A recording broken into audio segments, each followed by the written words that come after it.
souvenez du grand âge d'or des animés dans les années 2010? Pour les mecs de ma génération, on a grandi avec des chaînes comme Game One, J1 et même la J7 avec Direct Star. Ça, il n'y a que les anciens qui vont s'en rappeler. Et vous vous souvenez, c'était quels animés qui étaient diffusés sur ces chaînes? Des gros classiques comme Naruto, One Piece, Hunter x Hunter, Dragon Ball, Ice Shield 21 et plein d'autres encore. Ah non, mais faut le dire, ma gueule, les mecs de ma génération, on a vraiment bien mangé en termes d'animés. Mais malheureusement, ce prime, il a duré qu'un temps. Parce que plus les années passaient, et moins de grands animés passaient à la télé. Alors il y avait toujours des pépites, hein, mais il n'y avait rien de comparable avec les animés avec lesquels on a tous grandi. Niveau émotion, niveau attachement, c'était pas la même chose, frère. Moi, à l'ancienne, Goku, je le considérais comme mon deuxième daron. Des mecs comme Naruto ou Luffy, pour moi, c'était mes grands cousins, frère. Ils nous ont appris des vraies valeurs, toujours porter ses couilles quand il y a un TED, jamais abandonner, toujours aller de l'avant, etc.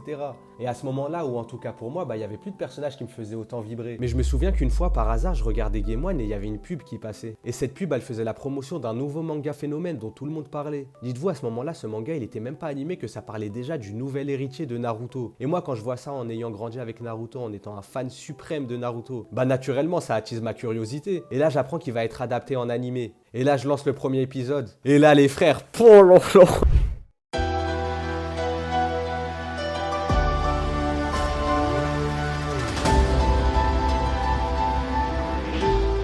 Wesh les frères, ça dit quoi, c'est Leven. Aujourd'hui, je suis très heureux de vous retrouver parce que déjà, je vois qu'il y a des nouvelles têtes sur la chaîne. Non, parce que ma dernière vidéo Hunter x Hunter, j'ai vu qu'elle vous avait plu. Moi, je visais 800 vues pour 50 likes maximum. Frère, 1000 likes pour je sais pas combien de 15 000 vues, ma gueule. Ah, j'étais comme un ouf. En plus, dans les commentaires, vous étiez des bons de ouf. Et donc, merci les refs du soutien. Et je tenais à vous dire que j'ai Instagram et Twitch et qu'il faut absolument me suivre là-bas parce que je suis très actif. Non, parce que mon Insta, il est vide, les frères. Là, c'est quoi le délire? Wesh, allez sur Insta, allez sur Twitch. En plus, je fais des lives tous les week-ends. On peut discuter entre nous, échanger, débattre, tout ce que tu veux, frère. Bref, pour en revenir à My Hero Academia, quand c'est sorti, je me suis mangé une claque. Ah non, mais c'est simple. Je suis passé de me dire, ah, c'est quoi ce nouveau manga phénomène dont tout le monde parle? Là, j'en suis sûr que c'est surcoté, ma gueule. À me dire, la tête d'homme, c'est le nouvel héritier de Naruto. Et au-delà d'être l'héritier de Naruto, je me suis dit que c'était vraiment l'héritier de tous les animés qui m'ont fait kiffer cette culture en fait. Et depuis cette époque-là qui est assez lointaine, il y a très peu de mangas qui m'ont fait ressentir ça. Vraiment très peu. Et la comparaison avec Naruto, elle a été faite 1000 fois, je sais. Mais vous savez sur quoi ça se rejoint My Hero Academia et Naruto? Ou en tout cas selon mon humble avis, c'est parce que ces deux œuvres, elles commencent d'une façon magistrale. La manière dont My Hero Academia a été lancée de la saison 1 à la saison 3, pour moi c'est historique. Déjà, avant même de parler intrinsèquement de My Hero Academia, je suis obligé de mentionner sa direction artistique. Pour moi, une direction artistique bien maîtrisée, c'est ce qui permet à une œuvre de se différencier de la concurrence. C'est ce qui permet d'avoir ce brin d'authenticité qui va te différencier de la masse. Et dans le meilleur des cas, ça permet de rendre ton œuvre iconique. Et justement, My Hero Academia, c'est un secret pour personne, mais c'est inspiré des grands comics américains. Que ce soit le titre de l'œuvre, le nom des attaques, le nom de certains personnages, même le nom de l'école, il y a vraiment un parti pris graphique qui a été pris et moi, ça m'a vraiment beaucoup touché. Parce que moi, je suis un grand bandeur des États-Unis et mon rêve, c'est de me retrouver tout nu dans les rues d'Atlanta avec 3 stripteaseuses et de la coke dans le nez, comme dans Very Bad Trip, frère. Bon, là, je m'éloigne un peu, mais un personnage comme All Might, moi, il m'a touché direct, une parodie gaillesque comme ça des États-Unis. Et pour moi, cette direction artistique, elle a déjà permis à My Hero Academia de se différencier des autres, et donc du coup, ça a vraiment fait en sorte que ça a tapé dans l'œil de beaucoup de gens. Mais enfin bon, ça c'est une conclusion que j'ai tirée moi-même, et en vrai, la direction artistique, elle est pas si marquée que ça. Mais moi, personnellement, elle m'a touché. Donc je tenais à le mentionner parce que c'est ma vidéo, en vrai, je fais ce que je veux finalement. Bref, pour se recentrer sur les aspects principaux de l'œuvre, My Hero Academia s'est sorti le 7 juillet 2014 et ça a été créé par Kohei Horikoshi. Et My Hero Academia, ça raconte l'histoire de Izuku Midoriya qui évolue dans un univers où il y a des personnes qui ont des super pouvoirs. Et ces pouvoirs, on les appelle des alters. Et Izuku, malheureusement, il est né en situation de handicap. En gros, il est né sans alters. Sauf que lui, son but, c'était de devenir un super-héros. Parce que dans cet univers, les personnes bienveillantes qui ont des super pouvoirs, ils les mettent à profit d'autrui pour pouvoir assurer leur sécurité. Et ils ont construit la société des héros. Et à l'inverse, il y a des personnes malveillantes ou en tout cas qui ont des idées antagonistes avec la société des héros, qui cherchent à foutre le sbeul dans la société, à retourner la société, à tout arracher, tout ce que tu veux. En gros, c'est les méchants du monde. Et Izuku, malgré le fait qu'il n'ait pas d'alter, c'est une personne qui est bienveillante, de malade mental. Il fait toujours passer l'intérêt des personnes autour de lui avant le sien. Et un jour, il a voulu sauver son pote, ou en tout cas le mec qui l'harcèle depuis des années. Et il y a un mec qui a été témoin de la scène, et ce mec, c'était pas n'importe qui, c'était All Might, le GOAT de cet univers, le mec le plus chaud. Et en gros, schéma classique, Izuku Midoriya, c'est lui, il lui a donné un poil de couille, il lui a fait manger, c'est devenu All Might, All for One, tout ce que tu veux. Bon, maintenant que le cadre il est posé, pourquoi c'était si bien dès le début en fait? Et en un mot, on peut répondre à cette question en évoquant le rythme de l'œuvre. Alors que ce soit le manga et surtout l'anime, My Hero Academia, ça bénéficiait d'un rythme super nerveux. Et ça a eu pour cause de nous rendre accro à l'anime. À chaque fin d'épisode, on voulait voir ce qui se passe. Et pour ça, on peut remercier le studio d'animation Bones. Parce qu'à la place de vouloir faire de l'oseille à faire 700 épisodes comme dans Naruto, ils ont choisi d'opter pour un format saisonnier. En gros, un format saisonnier, c'est 25 épisodes par an. Et ça permet de condenser plein de chapitres dans un épisode. Et on peut aussi saluer la bande-son de My Hero Academia parce qu'elle est quand même exceptionnelle. Il y a même un OST qui est devenu iconique, qui est You Say Run. Mais vous allez me dire, en dehors du rythme, en quoi My Hero Academia c'était si bien que ça? Et je suis d'accord avec avec vous, en vrai, depuis le début de la vidéo, je vous parle que de My Hero Academia en surface. Mais avec My Hero Academia, faut comprendre un truc. Pour faire une analogie et pour vous apprendre un truc, My Hero Academia, je le vois un peu comme le joueur de basket Tim Duncan. Attends frérot, wallah, tu vas comprendre. Pour ceux qui sont pas familiers avec l'univers de la NBA, il faut savoir que Tim Duncan, c'est un mec qui sort du lot par sa taille. Mais en dehors de ça, c'est pas un joueur fantaisiste de ouf. Mais il excelle sur un truc, sur ses fondamentaux. Et son surnom, c'est Mister Fondamental. Tout ce qui est shoot, dribble, double pas, il le maîtrise à la perfection. Et My Hero Academia, je le vois un peu comme ça. En soi, My Hero Academia, ça casse pas les codes du shonen comme un Hunter x Hunter. Et c'est pas non plus une œuvre aussi ambitieuse que One Piece. Mais malgré ça, et selon moi, MHA, ça a su s'accaparer les grands codes du shonen avec brio. Que ce soit les personnages, les combats et surtout les moments d'anthologie. My Hero Academia, ça a su tirer son épingle du jeu en n'étant pas un énième shonen qui sort tous les ans. Pourtant, à première vue, on pourrait croire que c'est un shonen traditionnel, scolaire limite. Sauf que MHA, ça se démarque sur certains aspects qui sont très qualitatifs, où les curseurs, ils ont été poussés au maximum. Et parmi ces aspects, le premier dont j'ai envie de vous parler, qui est selon moi un des plus qualitatifs dans MHA, ce sont les personnages. Et on voit ça tout de suite. Déjà, pour parler des personnages dans My Hero Academia, on est obligé de commencer par le protagoniste, parce que c'est autour de lui que tout s'articule. Et Izuku, en termes de personnage principal, il est un peu traditionnel des shonen, dans le sens où dans le schéma et dans sa manière d'être, c'est un peu classique. Au début, c'est un héros faible, c'est un underdog, tout le monde se dit qu'il va jamais réussir. Mais avec sa bonté, sa détermination, il va finir par le faire, par leur montrer, etc. Et on va pas se mentir, on est aussi sur un schéma scénaristique où le héros principal, c'est l'élu. Avec tout ce que j'ai énoncé, on pourrait se dire que c'est assez classique comme personnage. Sauf que selon moi, il y a deux aspects qui sont assez intéressants avec Izuku. Déjà, le parallèle entre lui et All Might, il va être développé de manière assez intéressante et surtout dans l'arc final. Les deux personnages, encore une fois, c'est fondamentalement des personnes bonnes qui vont faire passer autrui avant eux-mêmes. Et justement, dans l'arc final, souvenez-vous, Izuku, il était recherché par All for One. Il voulait mettre la main sur son pouvoir. Et Midoriya, il pouvait pas se permettre de rester auprès de ses proches parce que sinon il allait se faire attaquer et ses proches, ils allaient souffrir. Et ce qu'il a décidé de faire, c'est de constamment rester en mouvement afin de rendre la tâche plus ardue pour All for One de mettre la main sur son pouvoir. Mais le truc, c'est qu'à force d'être en mouvement, à un moment, Izuku, il se fatigue. Mais All Might, en tant que mentor de Izuku, il doit veiller sur lui, il devait lui dire de rentrer, se protéger, etc. Sauf que All Might, il savait pertinemment que lui-même, il aurait jamais écouté ce genre de conseils à son prime. Et il aurait continué à apprendre sur lui pour sauver tout le monde. Et quand Bakugo il souligne ça en disant que mettre All Might et Izuku ensemble c'est une très mauvaise idée, j'ai trouvé ça pertinent un peu de mettre une opposition entre All Might et Izuku. Dans le sens où vouloir sauver tout le monde c'est bien mais ça peut être néfaste par moment. Parce que sans faire de la branlette mentale, en voulant sauver tout le monde, Izuku il allait tuer tout le monde. Parce qu'il se serait fatigué, il se serait fait capturer, All for One il aurait eu les deux pouvoirs, le One for All et le All for One. Et pour le deuxième aspect que j'aime bien chez Midoriya, c'est notamment sa relation avec Bakugo et les autres camarades qu'il a dans sa classe. Alors déjà pour décrire Bakugo en tant que personnage, c'est un personnage qui est assez intéressant. Malgré le fait qu'il soit insupportable, qu'il soit super gênant et que ça soit une caricature de lui-même, j'ai quand même trouvé que son côté vulnérable, son complexe d'infériorité, etc. il était assez bien amené, notamment avec les affrontements qu'il a eu avec Izuku. Et surtout les moments où il se livre sur ses insécurités, sur le fait qu'il se sente coupable, etc. Plus loin dans le manga, il avoue même qu'il est pris d'admiration pour Izuku depuis qu'ils sont tout petits. Le fait de hagar Izuku depuis qu'il était tout petit, ça le mettait en confiance. Il pensait qu'il était supérieur mais c'était juste un moyen de cacher ses insécurités. Et le climax de cette relation, c'est un peu quand Bakugo il demande pardon à Izuku. Mais enfin bon, ça me semblait pertinent de parler des protagonistes en premier parce que c'est une méthodologie que je fais souvent. Le fait que les deux protagonistes, ça soit les personnages qu'on voit quasiment le plus souvent, c'est quand même primordial qu'ils soient un minimum intéressants. Et pour le coup, Izuku et Bakugo, malgré le fait que ça soit des personnages assez limités, de par leur écriture, leur manière d'être, etc., ça reste néanmoins des personnages avec une certaine profondeur. Alors évidemment, on n'est pas sur les personnages du siècle, surtout pour Izuku, ça aurait été intéressant de voir une nuance. Parce que le mec, il est que bienveillant, frère, jamais de sa vie il est méchant ou il pète un plomb. Et ça aurait été bien de le voir du mauvais côté de la société des héros. Ou encore à la limite qu'il soit en accord avec certains idéaux des super vilains. Mais malgré ça, ça reste selon moi un personnage assez pertinent. À l'image de Bakugo, que je trouve mieux écrit que Izuku. Malgré le fait qu'il soit insupportable de ouf, franchement ce personnage je le déteste, c'est pour ça que j'ai pas trop envie de l'encenser. Mais la nuance entre sa fragilité et son caractère impulsif, etc., c'était pas mal en vrai, on va pas se mentir. Bon, maintenant qu'on a parlé des deux protagonistes, les frères, là c'est l'heure de parler des vrais personnages de l'œuvre. Les ballons d'or, ma gueule, les MVP de My Hero Academia. Et croyez-moi, il y en a beaucoup des personnages que je trouve vraiment excellents dans My Hero Academia. Déjà venez, on parle du GOAT, j'ai nommé All Might. J'ai rarement vu un personnage autant incarner l'espoir. Sur certains aspects, je vais oser le dire, mais il m'a un peu rappelé Goku. Un peu. Genre avec le fait que tout le monde compte sur lui, que même ses ennemis le respectent, etc. Je sais pas comment dire, il y a plein de personnages super cheatés dans plein d'autres mangas. Mais lui, il incarne vraiment cet espoir à toujours sourire, à toujours faire le pouce comme ça, plus ultra mes couilles. Et vu qu'on est dans un shonen, les gars, on est obligé d'avoir le moment bébé Kadom. Mais All Might, il était cheaté, frère. À lui tout seul, c'était une dissuasion nucléaire. Frère, les pays, ils se faisaient même pas la guerre, jusqu'à ça l'appelait le symbole de la paix. Il n'y avait aucun voyou, il bicravait dans les rues ou il traînait en bas de chez lui, il faisait du tapage nocturne avec All Might, il se faisait niquer sa mère direct. Ça veut dire il a instauré un temps de paix, ma gueule. T'imagines le personnage, c'est énervé, frère. Sauf que vu que rien n'est éternel, à un moment, All Might, il a chuté de son prime. À cause d'un combat avec All for One, il est devenu tout chétif, il est devenu éclaté. Et c'est justement là où le personnage il devient intéressant. De par son expertise, son expérience et sa manière de faire. C'était devenu un peu un grand du quartier, mais bienveillant. Mais à force de plus intervenir, il a un peu perdu confiance en soi et il s'est un peu éloigné des valeurs héroïques. Et il y a selon moi un bête de moment avec Stein où il le remet en question.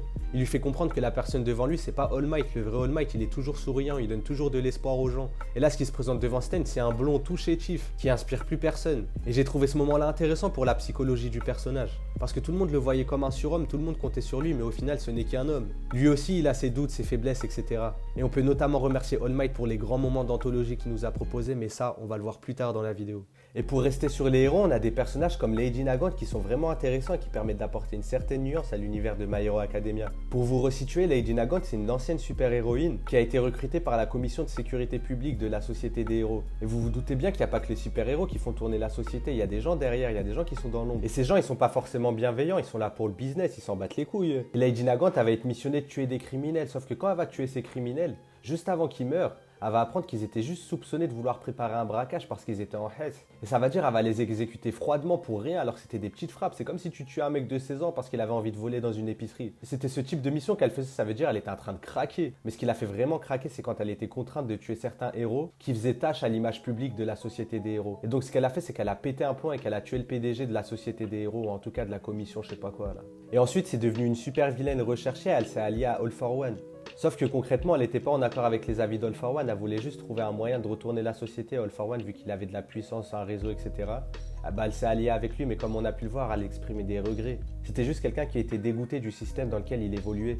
Et quand on parle des héros, on est obligé d'évoquer Endeavor, qui est selon moi le personnage le mieux écrit de tout My Hero Academia. Déjà, ce que j'aime bien avec ce personnage, c'est que autant je peux le classer avec les héros vu que c'est sa fonction principale, je peux également le placer avec les vilains. Parce que ses actes, ils ont vraiment tout de criminel. Il a battu sa femme, il a violenté ses enfants, il a même failli tuer un de ses enfants. Bon, malgré que ça soit pas lui qui ait failli tuer directement son enfant, c'est lui le responsable principal de cette mort, ou en tout cas de cette pseudo-mort. Et le fait que ça soit l'éternel second à l'image d'un Vegeta, ce genre de personnage, moi ça me touche. Parce que t'as vu, ça se voit qu'ils sont matrixés par le fait de devenir numéro 1. Et ils sont tellement matrixés qu'ils vont utiliser tous les moyens pour descendre le numéro 1. Et Endeavor, dans ce cas-là, il a marié une meuf juste pour ses pouvoirs, il s'en battait les couilles de sa gueule, il voulait juste créer un enfant ultime avec une femme qui a le pouvoir de la glace, et lui qui a le pouvoir du feu, pour avoir une progéniture qui est capable de détruire All Might. Mais ce qui est vraiment réussi avec ce personnage, c'est aussi sa rédemption. Parce que Endeavor, à la base, c'était un personnage très fermé, très froid, très glacial. Alors que son pouvoir, c'est le feu, c'était ça qui était ironique. Mais au fur et à mesure, il a commencé à regretter ses actes et il a vu les conséquences de ses actes. Avec notamment le personnage de Dabi, qui est son fils,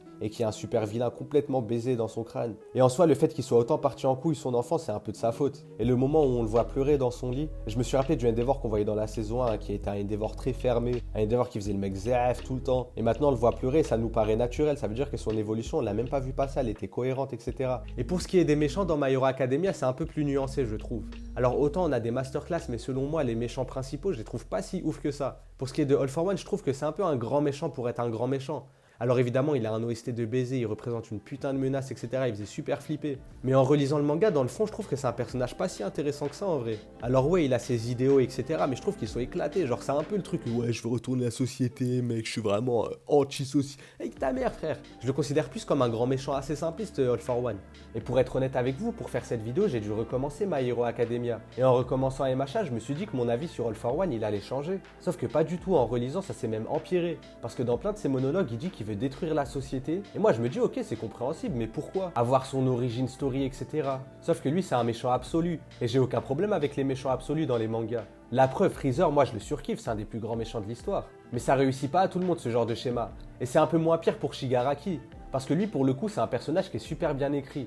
Il a eu un arc narratif exceptionnel. Il est passé d'une petite frappe, un petit super vilain qui faisait n'importe quoi, qui était désorganisé, à la plus grosse menace que la société des héros a connue. Et lui, sa philosophie, elle est un peu plus compréhensible. Il a eu un cadre familial de merde. Et ça a développé une tendance meurtrière chez lui. Jusque-là, c'était assez cohérent. On se dit que le mec, il a un pet au casque, mais c'est pas non plus arrivé de nulle part. Et en se retrouvant dans la rue, pieds nus, sans argent, sans repère, les gens, à la place de l'aider directement, ils faisaient toujours appel aux héros. C'est-à-dire que quand il demandait de l'aide aux adultes, il lui disait les héros, ils vont venir t'aider, etc. Et du coup, il avait une vraie haine de la société. Parce qu'à cause des héros, les humains, ils s'aidaient plus entre eux, il n'y avait plus vraiment d'entraide. Sauf que sur le long terme, c'est pas un aspect qui a été assez développé selon moi.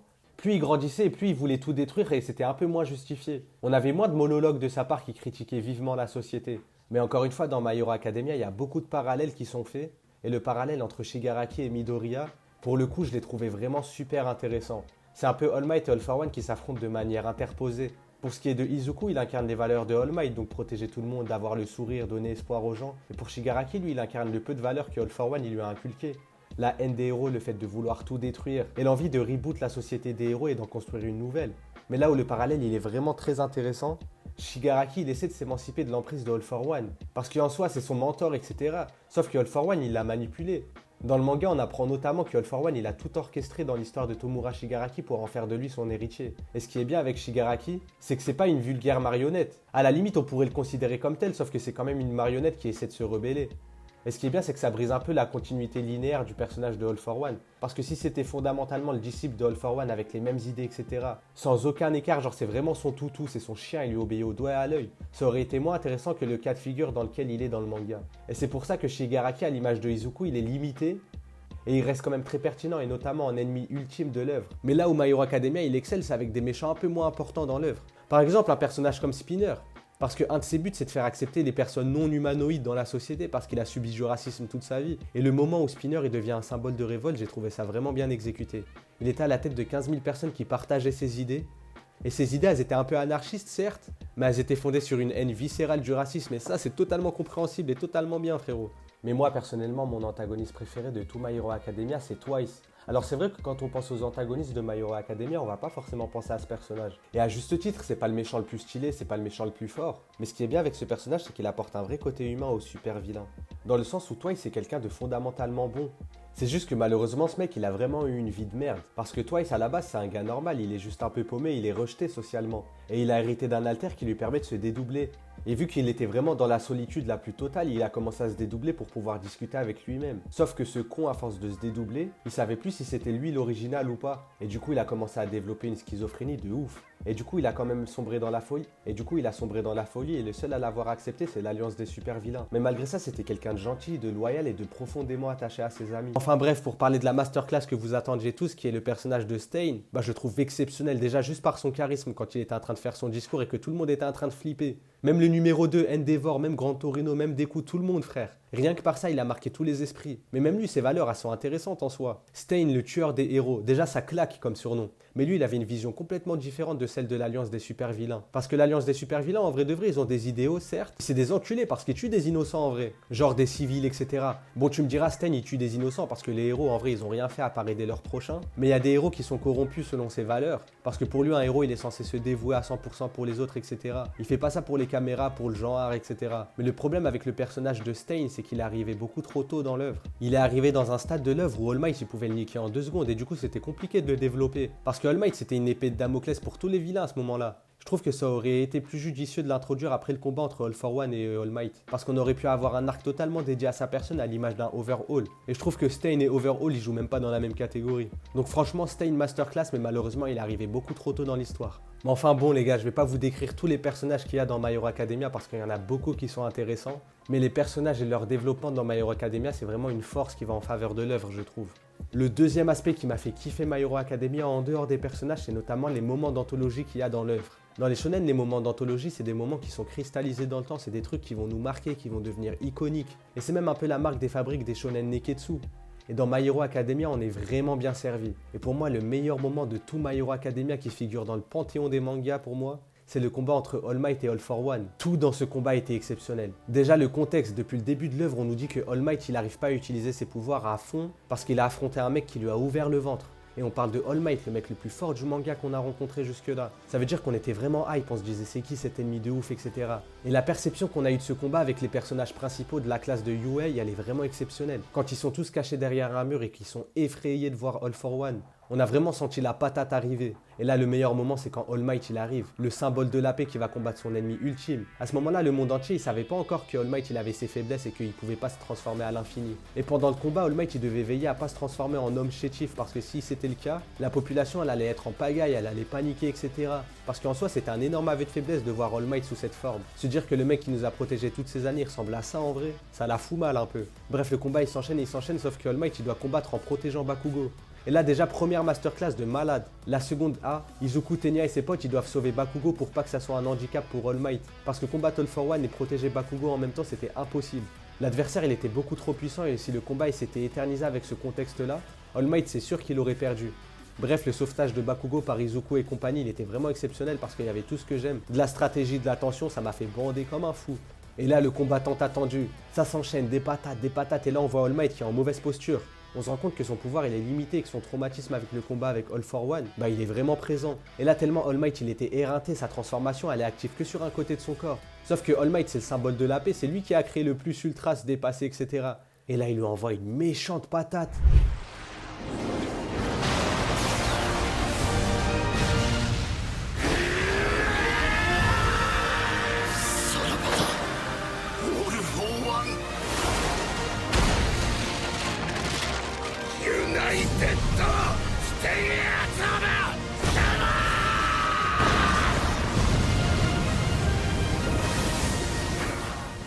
Exceptionnel cette scène, à chaque fois que je la regarde, j'ai les frissons ma gueule, j'ai la bite qui est ma gueule, devient ouais, je sais plus parler, elle devient dure frère. Et c'est pas fini frère. All Might il tape la pause, mais tout le monde découvre la vraie forme de All Might. Et là All Might il fait quoi? Il pointe derrière lui, il dit le prochain c'est toi en parlant d'Izuku.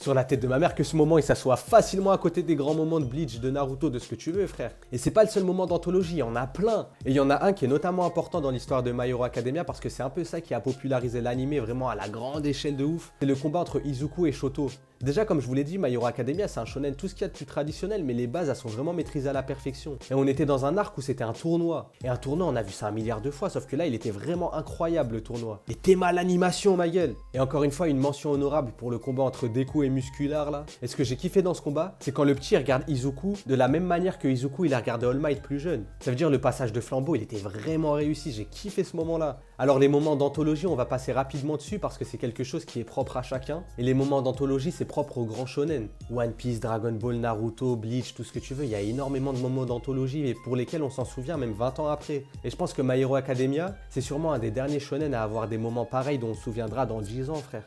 Maintenant qu'on a parlé des grands moments d'anthologie de My Hero Academia, je suis obligé de vous parler des limites de l'œuvre, des défauts. Alors depuis le début de la vidéo, si vous avez bien regardé, je prends quand même un œil assez critique vis-à-vis de l'œuvre.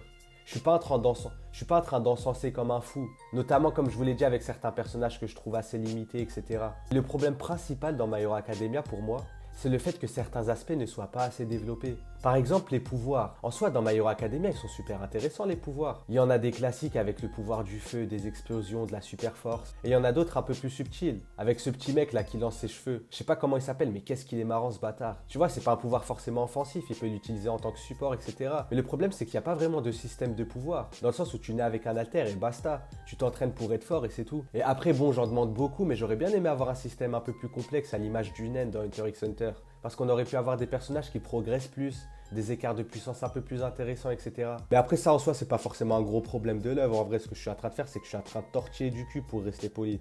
En mode je suis en train de chercher la petite bête, je cherche le petit défaut, etc. Mais il y a un truc qui me casse les couilles quand même. Où je me dis en fait c'est du gâchis. Mais c'est que l'univers, les personnages et tout ce qui englobe l'œuvre, ça n'a pas été assez développé et c'est pas assez mature. Après je suis au courant que je m'inscris dans un shonen qui est censé être populaire, qui est censé être accessible à tout le monde. Mais quand je vois des personnages comme Stein ou quand je vois des bonnes idées, avec le fait que le monde des héros il soit parti en couille, avec les vilains qui se sont accaparés le pouvoir, etc. Je me dis mais frère tu peux faire des vrais bails wesh. Je sais pas moi tu peux rendre Izuku un peu plus nuancé comme j'ai dit auparavant, tu peux le rendre méchant carrément. Tu peux tuer des All Might, des grands Torino. Parce que ça aussi, il faut en parler, il n'y a personne qui meurt dans le manga. Alors oui, j'ai parlé de Twice plus tôt dans la vidéo. Mais c'est une des seules morts marquantes de My Hero Academia. Même Grand Torino qui se mange une patate dans l'abdomen, alors qu'il a 2000 ans, par Shigaraki à ce moment-là, le plus fort du manga, il meurt pas.